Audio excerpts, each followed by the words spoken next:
छत्तीसगढ़ की राजधानी में आयोजित शासकीय योजनाओं की समुदाय आधारित निगरानी एवं सामाजिक अंकेक्षण कार्यक्रम में रायपुर नगर निगम के तमाम वार्डों से मितानिन दल एवं उनके प्रेरक, क्षेत्रीय समन्वयक, शहरी समन्वयक, urban block medical officer, ward पार्षद, सभापति नगर निगम रायपुर के बीच शासकीय योजनाओं का मूल्यांकन एवं शिकायत की समाधान व सुझाव कार्यशाला आयोजित की गई, जिसमें तमाम आशा मितानिनों ने अपने वार्डों की ज्वलंत समस्याओं को माननीय सभापति प्रमोद दुबे नगर निगम रायपुर तथा ब्लॉक मेडिकल ऑफिसर के सामने रखा और निराकरण की गुहार लगाई। आइए देखें इस संबंध में माननीय सभापति रायपुर नगर निगम तथा अर्बन ब्लॉक मेडिकल ऑफिसर ने मीडिया से क्या कुछ कहा।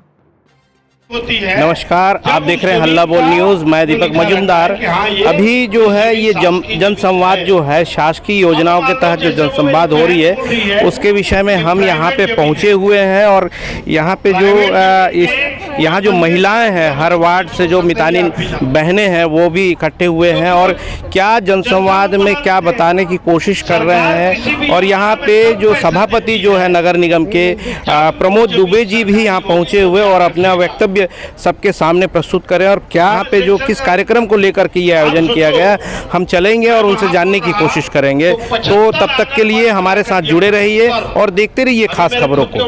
इस योजना की जो बात कर रहे हैं उससे संबंधित सीडी कोऑर्डिनेटर है वो हमारे बीच में पहुंचे हुए, साथ में जो है क्षेत्रीय समन्वयक भी साथ में है, उनसे भी हम संवाद करने की कोशिश करते हैं और देखते हैं कि ये योजना जो है कहां तक सार्थक है और किस वजह से यहाँ पे सारे मितानिन और एसी, सीसी और जो क्षेत्र के पर्यवेक्षक हैं वो सारे लोग यहाँ पे पहुँचे हुए हैं। साथ में एमटी जो मितानिन ट्रेनर भी है वो बहुत मात्रा में यहाँ पे पहुँचे हुए हैं और क्या संवाद कर रहे हैं समझाने की कोशिश। ये जो आयोजन आप यहाँ पे आयोजित किए हैं तो ये तालाब अगर मर गए वो आस पास के मोहल्ला के 200 आदमी मर गए। यहाँ पर काबर की बोरी करवावे तो 260 मितानिन और 260 महिला आरोग्य समिति के लोग इकट्ठा हुए हैं और एक मितानिन के पीछे एक महिला आरोग्य समिति होती है जिसमें 10 सदस्य होते हैं और ये लोग मिलकर महीने में एक बार अपना मीटिंग करते हैं और जिसमें ये महिलाएं मिलकर अपने पारी की सारी समस्याओं को चिन्हांकन करते हैं और शासकीय योजनाओं की निगरानी भी करते हैं और जहाँ पर कमी मिलती है उसको वहीं पर सुधारने का, उसका हल करने का कोशिश करते हैं और जिसका हल नहीं हो पाता है उसका आवेदन बनाकर विभाग को देते हैं और विभाग को देने के बावजूद भी जिस समस्या का हल नहीं हो पाता है तो उसको उन समस्याओं को यहाँ पर रखा जाता है। ये जो हमारा जन संवाद कार्यक्रम है ये शासकीय योजनाओं की समुदाय आधारित निगरानी एवं सामाजिक अंकेक्षण कार्यक्रम है, तो उन्हीं समस्याओं को यहाँ पर रखा जाता है। यहाँ पर हम लोग सारे विभाग के लोगों को आमंत्रित करते हैं यहाँ पर और हमारे जितने जनप्रतिनिधि पार्षद उन लोगों को भी हम यहाँ पर आमंत्रित करते हैं ताकि हम आमने सामने अपनी समस्याओं को रख पाएं। क्या लगता है आयोजन से सरकार सजग होकर के अपने कार्य का निर्वाह करती है या आप लोगों का सहयोग करती है? लेकिन अब हम लोगों को उतना सहयोग तो नहीं मिल पाता है जैसे हम सभी विभाग को आमंत्रित किए हैं, सभी विभाग वाले लोगों को, महिला बाल विकास हो गए, स्वास्थ्य विभाग हो गए, नगर निगम हो गए, सारे विभागों को हम आमंत्रित करते हैं। लेकिन यहाँ पर जो सभी विभाग के लोग नहीं उपस्थित हो पाते हैं तो उतना सहयोग तो नहीं मिल पाता है। लेकिन फिर भी हमें ये जो जन सम्मेलन कार्यक्रम है इससे काफी सफलता मिलती है। पिछले साल भी हम लोगों को काफी सफलताएं मिली थी इस जन सम्मेलन कार्यक्रम से। हाथ उठा के बताओ। मेरा नाम रानू है और मैं शहर समन्वयक हूँ। आप जो क्षेत्रीय समन्वयक हैं और क्षेत्र में अपना जो घूम करके कार्यक्रम का जायजा लेते हैं, आपके साथ में मिलकर काम करेंगे, ट्रेनिंग देते हैं, उसका नाम रहेगा आधार पे जो भी कार्य होता है, क्या आपको लगता है कि जनता संतुष्ट है? हाँ, जनता जो कार्य हम लोग देते हैं उनको करती हूँ मैं। जैसे वहाँ पे ट्रेनिंग वगैरह होता है उससे बहुत सारे लोग तो सीखते हैं और उससे बहुत सारे संतुष्ट भी हैं, पर कई ऐसे हैं जो समझ नहीं पाते हैं। जैसे कि अभी बोल रहे हैं नशा के ऊपर, तो नशा के ऊपर कार्य बहुत धीरे चल रहा है। इतना समझाने के बावजूद लोग गुटखा खाना नहीं छोड़ते हैं, मंजन करना नहीं छोड़ते हैं, तो उसमें बच्चे बहुत मतलब बिगड़ते जा रहे हैं। समझाइश के साथ साथ आप लोग जो है प्रैक्टिकल तौर पे क्या सरकार से सहयोग लेकर के करते हैं? सरकार से तो इसके ऊपर हमको कोई सहयोग नहीं मिला है, क्योंकि हम लोग इनके लिए आवेदन भी बनाए थे, पुलिस विभाग को भी दिए थे नशा के ऊपर, पर उसके ऊपर कोई मतलब वहाँ पे कुछ दिन के लिए गए, वहाँ पे पुलिस दौरा किया, वहाँ पे गए, फिर उसके बाद वो पूरा शांत हो गया, फिर से लोग नशा करना स्टार्ट कर दिए, और उसमें फिर बच्चे जो है वो मानसिक रोगी भी अत्यधिक हो रहे हैं नशा से। हम इसे कहेंगे एक सभा है जो अपने क्षेत्र की परेशानियों को लेकर के यहाँ पे संगठित रूप से जो अपनी परेशानियों को बताने का काम कर रहे हैं। तो क्या अगला कदम होगा आपका नशा मुक्ति के लिए जो काम कर रहे हैं, और समाज में जो कुरीतियाँ फैली हुई है उसके खिलाफ आप किस प्रकार का आंदोलन छेड़ के उनको स्थान मुक्त करेंगी? हम इसके लिए भी सोचे कि रैली निकालेंगे भारत में जाकर नशा मुक्ति के लिए, और महिला हिंसा के ऊपर जो लड़कियों के साथ अत्याचार हो रहा है उसके लिए भी हम लोग नुक्कड़ नाटक कर रहे हैं समुदाय में, और उसके आधार पर लोगों को हम लोग जानकारी दे रहे हैं। देखिए, क्षेत्र में बहुत सारे ऐसे कार्यक्रम होते हैं और उसका अनुसरण भी लोग करते हैं, फिर भी लोगों में ये अनुसरण के उपरांत भी किसी प्रकार की सुधार की दृष्टि नहीं देखते। इसके लिए हम ना मंत्री तक जाएंगे, आवेदन वहाँ पे देंगे, और आवेदन देने के बाद भी अगर कार्यवाही नहीं होगा तो हमसे फेस टू फेस भी बात करने के लिए पूरे समुदाय को लेकर हमारी जितनी जनसंख्या यहाँ पे 1055 मितानिन है वो सब लेकर जाएंगे और उनसे बातें करेंगे। सरकार किस प्रकार का सहयोग चाहती है? वो हमारे ऊपर, जैसे कि हम उनके सहयोग करते आ रहे हैं, हमारे से ही वो सहयोग सरकार चयन होता है, तो हम भी उनसे वही आशा करते हैं कि वो हमको भी वो पूरा सपोर्ट करे। सरकार से सहयोग हाँ जी, वो हमको पूरा सपोर्ट करे, और जैसे कि हमारे क्षेत्र में आए हमसे बात करे, जैसे अभी ये जन संवाद कार्यक्रम रखा गया है उसमें भी हमको सपोर्ट नहीं मिला, न किसी कोई अधिकारी आ रहे हैं। कहीं ऐसा लगता है कि आप लोग खुल करके कोई काम करना चाह रहे हैं और सरकार उसमें आप लोगों का सहयोग नहीं करती है, कहीं ना कहीं आपको तोड़ने का काम करती है, तो इस विषय में आपका क्या कहना है? हमें तोड़ने का काम करती है हुए है, हम लोग देखते भी आए, पर हमको अपने आप को ना सजग रखना है और एकता रखना है, और हमको ना टूटना नहीं है। क्या फ्रीडम चाहते हैं सरकार से कि आपके काम में आपको फ्रीडम मिले? हाँ, चाहते हैं। 1 बजे तक 200 मकान। मैं मनीषा चंद्राकर हूँ, रायपुर की हूँ, एरिया कोऑर्डिनेटर, मतलब क्षेत्रीय समय। हमारे बीच अभी एक और क्षेत्रीय समन्वयक हैं जो उनसे भी हम संवाद करने की कोशिश करेंगे, उन्हें क्या समस्या आ रही है इस प्रकार के आयोजन में, हम उनसे भी बात करने की कोशिश करेंगे। तालाब के पास आप जो है विभागीय अधिकारी हैं और कुछ महिलाओं का ग्राउंड लेवल के जो महिलाओं का ये कंप्लेंट रहते हैं, जो आंगनबाड़ी कार्यकर्ता हैं, इन लोगों सभी का सामूहिक रूप से एक कंप्लेंट रहता है कि सरकार और विभाग की ओर से पूर्ण रूप से जो फ्रीडम और सहयोग मिलना चाहिए वो नहीं मिल पाता है। इस विषय में आपका क्या? देखिए, सरकारी स्वास्थ्य व्यवस्था में बहुत से सुधार हुए हैं पिछले कुछ वर्षों में। अभी वर्तमान में मैं शहरी स्वास्थ्य देख रहा हूँ, अर्बन बीएमओ हूँ, और मेरे सुपरविजन में 16 शहरी प्राथमिक स्वास्थ्य केंद्र और 3 सामुदायिक स्वास्थ्य केंद्र हैं, तो 19 हॉस्पिटल्स हुए अर्बन। इसके अलावा हमर क्लिनिक आंगनवाड़ी केंद्र में इस 15वें वित्त आयोग में 52 आंगनवाड़ी केंद्र में हमर क्लिनिक स्टार्ट करने का ये योजना है, और हर जगह डॉक्टर बैठ रहे हैं, और डॉक्टर के साथ 4 स्टाफ और MPW, ANM स्टाफ, नर्स और कंप्यूटर स्टाफ।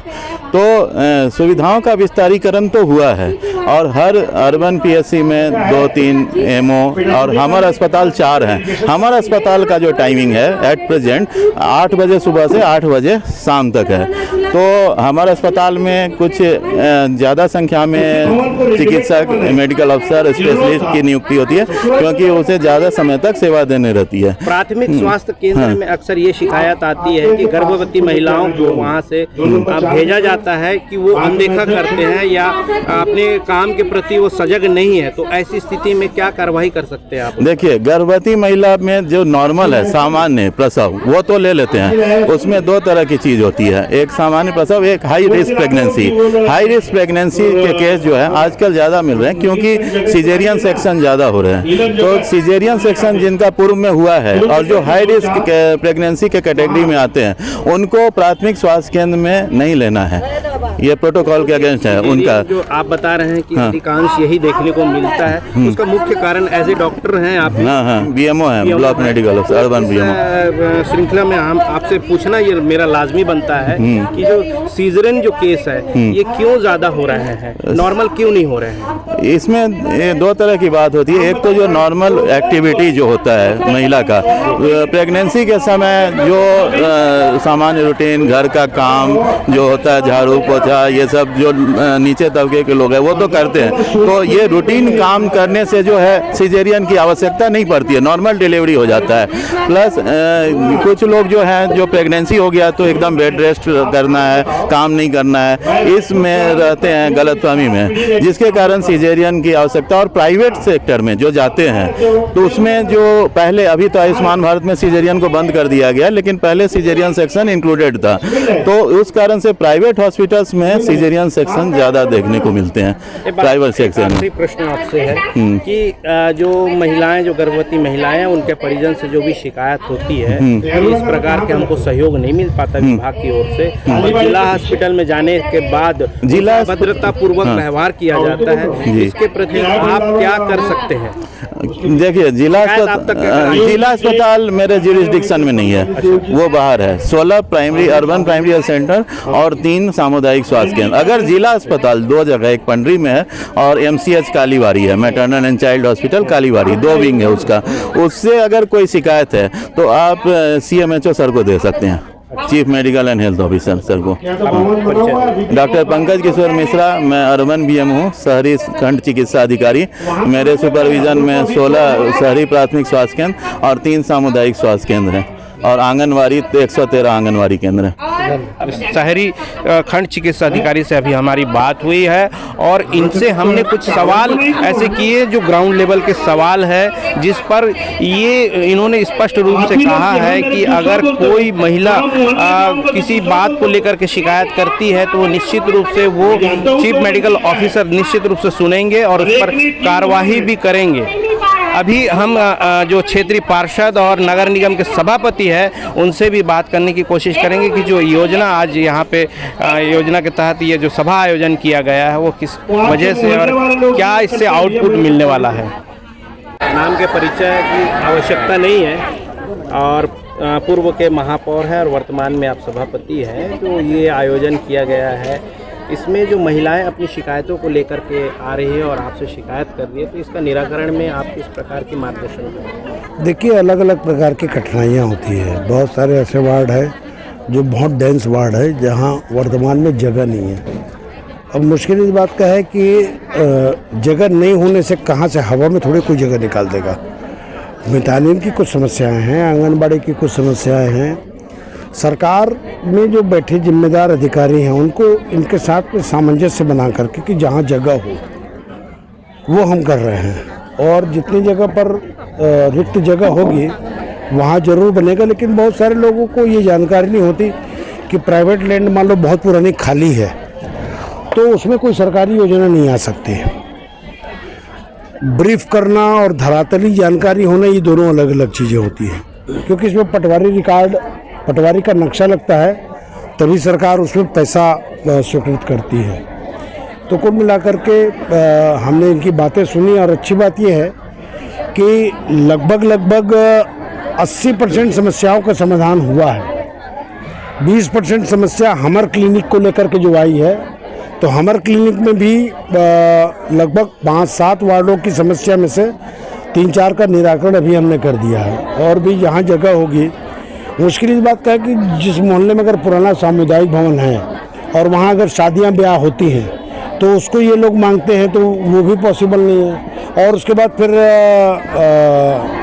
ये कहना कि समस्या का समाधान नहीं हो रहा, ये भी उचित नहीं है। तो कुल मिलाकर के एक अच्छा वो हमने ये भी आग्रह किया है कि अगर उनके वार्ड में जगह नहीं है और बाजू के वार्ड में अगर कोई जगह है 2 भवन बनने लायक तो वहाँ कर दे, ये हमने सुझाव रखा है। सभापति महोदय, अभी एक जो बात खुल करके सामने अक्सर आ रही है कि जो जिला हॉस्पिटल है, दोनों पुलिस लाइन वाला जो जिला हॉस्पिटल है और अपना पंडरी वाला जो जिला हॉस्पिटल में है, जो मितानिन बहनें हैं जो अपने जो गर्भवती महिलाओं को लेकर के जाती है, तो कभी कभी वहाँ के जो स्टाफ है डॉक्टर्स हैं, मेडिकल ऑफिसर हैं और नर्सें हैं, बदतमीजी करते हैं, बहुत ज़्यादा उनके साथ उलझुल का व्यवहार करते हैं। इसमें क्या सुधार, किस प्रकार से सुधार किया जा सकता है? इसमें मुझे भी शिकायत प्राप्त हुई है और अभी इसको बैठक में रखा जाएगा और इस प्रकार का कोई भी कृत्य करेगा उसको बख्शा नहीं जाएगा, क्योंकि ये बेचारी तो रात बिरात कभी भी अपने उन लोगों को ले जाती हैं, तो ये मेहनत करने वाली महिलाएं हैं, तो ऐसे नहीं। अच्छा, इनके जो अधिकारी मितानिन बहनों के अधिकारी हैं, कभी कभी ये सुनने को मिलता है कि हमारा ये कटौती कर दिया, हमने इसमें मेहनत किया है, तो इसकी शिकायतों का निराकरण क्या है? अभी इनको मैंने कहा है कि जो समस्याएं की प्राथमिकता है उस प्राथमिकताओं पर जो भी निराकरण होगा हम करेंगे, और जिस लेवल पर होगा तो हम स्तर पर चाहे मंत्री तक भी जाने की जरूरत पड़ी तो इनको लेकर जाएंगे और निराकरण कराएंगे बिल्कुल। तो दर्शकों, आपने देखा कि अभी रायपुर नगर निगम की जो वर्तमान सभापति है प्रमोद दुबे जी, उनसे भी मेरी संवाद हुई है और हमारी बातें हुई हैं, और उन्होंने आश्वासन दिया है कि जो मितानिन बहनों में जिस प्रकार की जो समस्याएं आ रही है, चाहे जिला हॉस्पिटल से हो चाहे क्षेत्र की समस्याएं हो, उसके निराकरण के लिए उच्च स्तर पे जाकर के कार्रवाई करने की ये बात कह रहे हैं और आश्वासन दिए हैं। तो कहीं ना कहीं ये बात सामने खुल कर के आ रही है कि निश्चित रूप से ये जो है ये छत्तीसगढ़ के माटी पुत्र हैं और किसी न किसी प्रकार से यहाँ की बहनों को सहयोग पहुँचाने की बात कर रहे हैं। तो आप देखते रहिए हल्ला बोल न्यूज़। मैं दीपक